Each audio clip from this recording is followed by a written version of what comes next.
Oh, round the outside!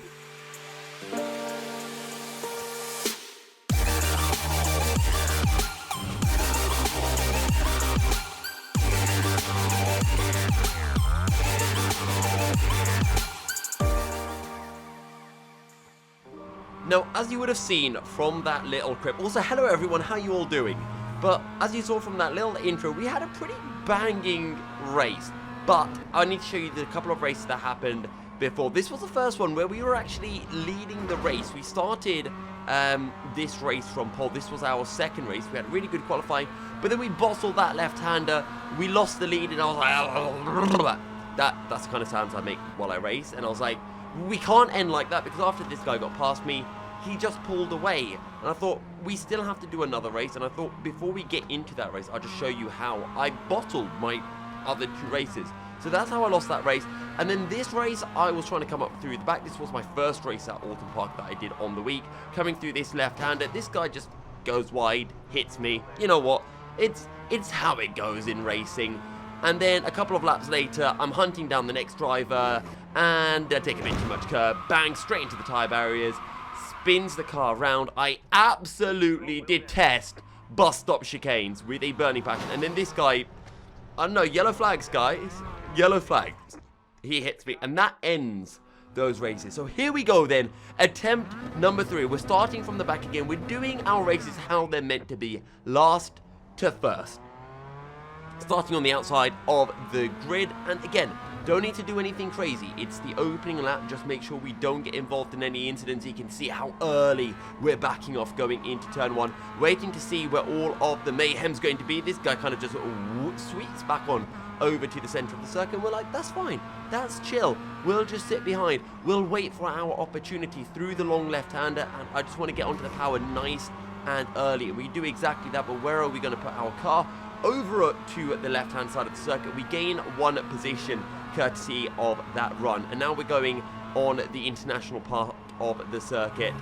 Tires are still a little bit cold, so we do have to be careful of the rear end potentially stepping out, others braking early, potentially having accidents, and we're looking to the outside, but that's never going to work. So again, just try to get the run out of the corner, wait for the carnage ahead, because this is where loads of drivers struggle. This is where we hit the tyre barriers in the previous race. Going to go onto the brakes nice and early, set ourselves up. There's a big incident, and we pull over to the right hand side of the track. And this, guys, is why you always leave a gap in front of you, because if we were, you know, another 2 meters further up the road, we wouldn't have had anywhere to go, and we would have gone straight into that group of cars. We braked really late because I thought the guy behind might be a bit annoyed after his previous incident and maybe run into the back of me. So just played a bit safe by going a little bit later onto the brakes. It means we get a worse run, but it's fine, because we're playing it safe. We don't want to get involved in an incident. And then through this double right-hander, one of the cars in front just gets too eager on the power, loses the rear end, ends up spinning into the tyre barrier. So that's another position gain. And this is on lap 3. And, on lap 2. And coming on to lap 3, we're catching up to the group of cars up ahead. And look how much quicker we are. We get such a good run. We almost run into the tyre barriers. And yes, I was kind of crapping myself because of the previous race where I hit that tyre barriers. But I was like, you know what, heads down. We've got to keep on pushing. We can't, you know, drive scared. It's not like, you know, we've got a £3,000 Mazda that we have to pay for if we hit the tyre barriers. We just lose some incident points. So we got that position, and now we're hunting down more drivers. We've got the fastest lap of the race, and we're up into 4th place. We got the podium spots right in front of us. So we're going to get the drive, and I'm thinking, oh, maybe I can squeeze my nose up the inside into the left-hander, but I decide against it. That's not where we want to do it. That is going to end in absolute disaster, and you can see that first is kind of pulling away. We get a good run, though, through, I think that left-hander is called Cascades. And now we're thinking about putting our nose up the inside. Are we quite close enough? We're going to see if we get given room. We do get given room, so we go up the inside, we get the move done. But at the same time, if that hadn't have worked out, if the driver in front had closed the door, we could have backed off. So we were just testing the waters. The waters were warm, so we dived right on it. And now we're catching up to the next driver. We're continuing to put in these really quick laps. He goes a little bit wide into the corner. We go a little bit too tight, but we are catching. And we've got 4 laps remaining, so it's not a huge amount of time. It's taken me a while to catch up to the leading 2, But now that I'm here, I need to get this move done quickly, because if I don't, I'm not going to have enough time to catch up to the leader. And we get a great run through the bus stop chicane. He's going to go defensive. We've got to go to the outside. Are we going to be far enough ahead? We are indeed. I can see in the mirror that he's backed off. He's braked early. I can turn and I can take my normal racing line. And now I've got to get my head down, because we've got 2.5 laps to catch up to this guy at the front. Or sorry, 3.5 laps. And coming to the end of the very next lap, we have caught him down, Mr. Valentin Barriere.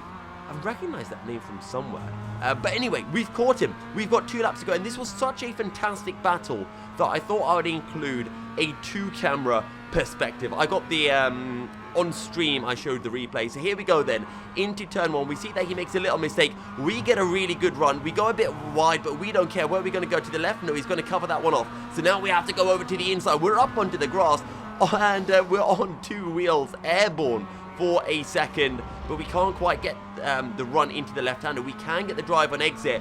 We're, again, a couple of wheels on the grass, trying to leave as much space as possible. And I thought he's still alongside me, but he's gone over to the right-hand side of the track, which I can't see.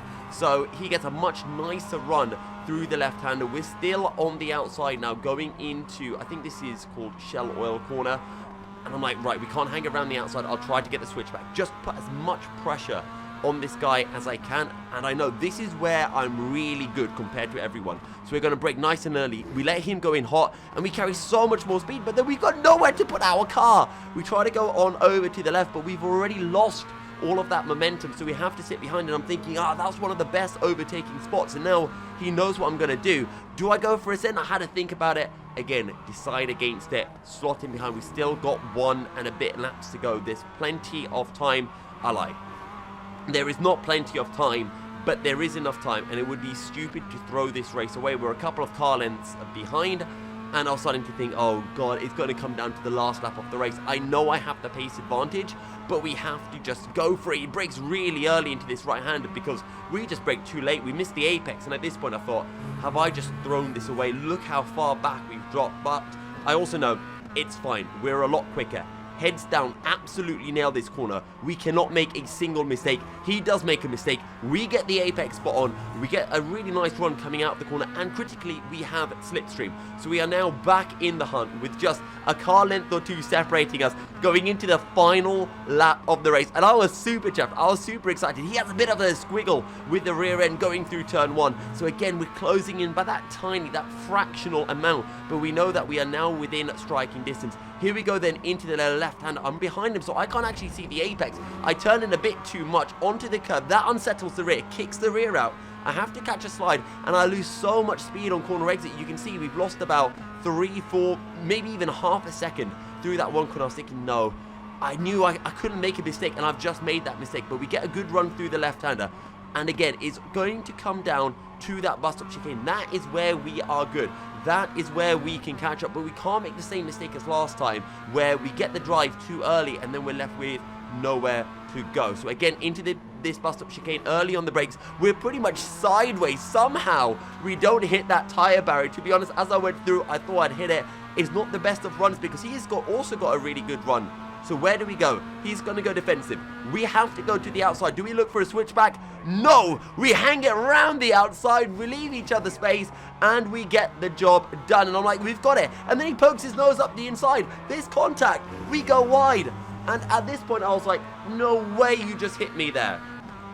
Because he poked his nose in a place where he just really shouldn't have poked his car. There's a bit of contact. I thought I was going to go veering across the front of his car and spin, but he's up our inside, and I'm like, what do? We go for the switchback. He goes a tiny bit wide.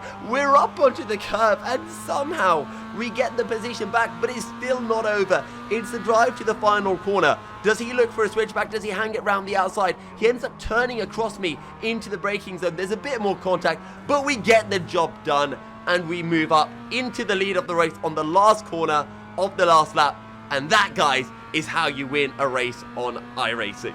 So I was absolutely chuffed with that. I hope you guys have enjoyed watching that race. And I hope it's been worth the 9 to 10 minutes of this video. But that is all from this week's iRacing highlights. It was a bit of a cracker.